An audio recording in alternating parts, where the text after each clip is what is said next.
तो उपकल्पना का ये हमारा पार्ट नंबर सेकंड है, जिसमें हम स्टार्ट करेंगे आज परमथ्य से। तो एक्चुअल में परमथ्या क्या होती है, देखो ये हमारी जो क्वाथ है उसकी उपकल्पना है, ठीक है। तो ये किसकी उपकल्पना है, क्वाथ की उपकल्पना है, ठीक है। और कल हमने पढ़ा था चूर्ण के बारे में, पढ़ा था प्रीवियस वीडियो में, जो हमारी किसकी थी, कल्क की, ठीक है। तो पिछली वीडियो में हमने कल्क की उपकल्पना पढ़ी थी, आज हम क्वाथ की उपकल्पना पढ़ते हैं। तो यहाँ पे चरक चिकित्सा स्थान के 19वें अध्याय के 19वें श्लोक में यहाँ पर परमिथ्या के बारे में क्या कहा गया है। परमथ्याम मध्य दोषाणाम दधा दीपन पाचन आदिना पाचनिम, ठीक है। तो परमथ्या क्या करती है, परमथ्या दोषों की मध्य अवस्था में प्रयुक्त दीपन पाचन कराने वाला क्वाथ है। मतलब वो क्वाथ जिससे हम क्या कराते हैं, मेनली दीपन और पाचन के लिए उपयोग करते हैं, आचार्य चरक ने ये कहा है।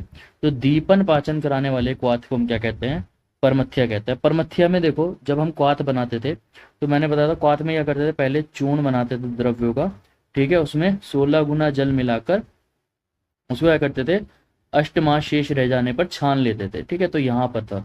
लेकिन हम अगर बात करते हैं परमथ्या में, तो परमथ्या में चूर्ण की जगह पे हम क्या यूज करते हैं, कल्क यूज करते हैं। कल्क का मतलब क्या होता है, जो हमारा पेस्ट होता है, ठीक है।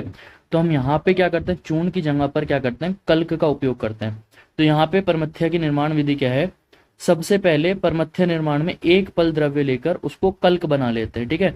कल्क बनाने के बाद क्या करते हैं, उसमें 8 गुना जल लेकर क्वाथ पाक कर लेते हैं, मतलब उसको क्वाथ कर लेते हैं, ठीक है। और जब कितना रह जाए, 2 पल, मतलब 1/4 रह जाए, चतुर्थ अंश शेष रह जाए, तब उसे छान कर प्रयोग करते हैं, ठीक है। तो जो हमारा क्वाथ था उसमें कितना था, 1/8, और यहाँ पे कितना है, 1/4 शेष रहता है, ठीक है।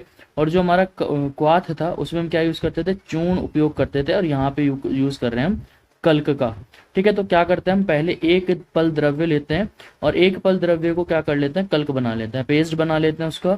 और उसमें क्या करेंगे, हम 8 गुना जल मिला देते हैं। पानी मिलाने के बाद क्या करते हैं, उसको हीट करते हैं, और जब वो कितना रह जाता है, 2 पल शेष रह जाता है, 1/4 शेष रह जाता है, उसे छानते हैं। और यही क्या है, हमारी परमथ्या कल्पना है।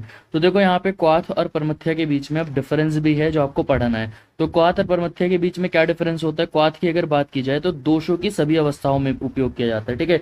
तो यहाँ पे क्या है, दोषों की सभी अवस्थाओं में यूज किया जाता है, लेकिन ये कब यूज किया जाता है, मध्यम दोष अवस्था में। अभी बताया था ना, मध्यम दोष अवस्था में क्या करते हैं, दीपन पाचन हेतु। ये आचार्य चरक ने डेफिनेशन दी थी इसकी, ठीक है।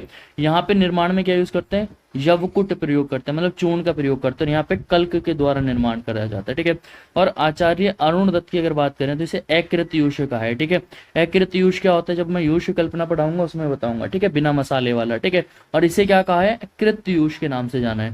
और यहाँ ये किस काम में आता है, जो हमारा क्वाथ है वो शोधन और शमन के काम में यूज किया जाता है, ठीक है। और जो हमारा परमथ्य है वो भी मैंने बताया दीपन और पाचन के लिए यूज किया जाता है। तो ये डिफरेंस होता है हमारा क्वाथ और परमथ्य में। अब अगर हम बात करते हैं सिद्धांत, तो इसके पीछे प्रिंसिपल कौन सा लगता है, तोय और अग्नि। तोय मतलब जल और अग्नि, ठीक है। तो जल और अग्नि का क्या होता है, वहाँ पे सन्निकर्ष होता है, ये वाला यहाँ पे अगर हम बात करते हैं प्रिंसिपल है ना। तो सिद्धि के लक्षण की बात करें तो द्रव्य के अनुसार क्या आ जाएगा, गंध और वर्ण और रस की उसमें उत्पत्ति हो जाएगी। संरक्षण क्या है, आपको इसको ताज़ा ही यूज करना है। अब इसमें हमें कुछ क्वा परमथ्या पढ़ना है। जैसे पहला है हमारा मुस्ता आदि परमथ्या। तो मुस्ता आदि परमथ्या में क्या करना है, आपको मुस्ता लेना है और इंद्रियव लेना है। तो इंद्रियव क्या होते हैं, कुटज के बीज समान मात्रा में, तो दोनों को मुस्ता और इंद्रियव के बीज लेने हैं आपको, ठीक है। अब इनका क्या करना है, वही कल्क बना लेना है, मेथड ऑफ प्रिपरेशन वही रहेगा, ठीक है। तो देखो अगर निर्माण विधि करते हैं तो दोनों द्रव्यों को कल्क बनाकर एक भगोने में लेते हैं और उसमें क्या करते हैं, 8 गुना जल पाक करते हैं। और जब 2 पल शेष रह जाता है तो छान कर क्या कर लेते हैं, ठंडा होने के बाद इसमें मधु मिलाकर प्रयोग करते हैं, ठीक है। तो यहाँ पे इसके निर्माण में कौन कौन से उपकरण रिक्वायरमेंट होंगे, भाई इमामदस्ता रिक्वायर्ड होगा कूटने के लिए, ठीक है, भगोना रिक्वायर्ड होगा, वस्त्र या छन्नी रिक्वायर्ड होगा, ठीक है, या मार्किन जो कपड़ा होता है वो रिक्वायर्ड होगा।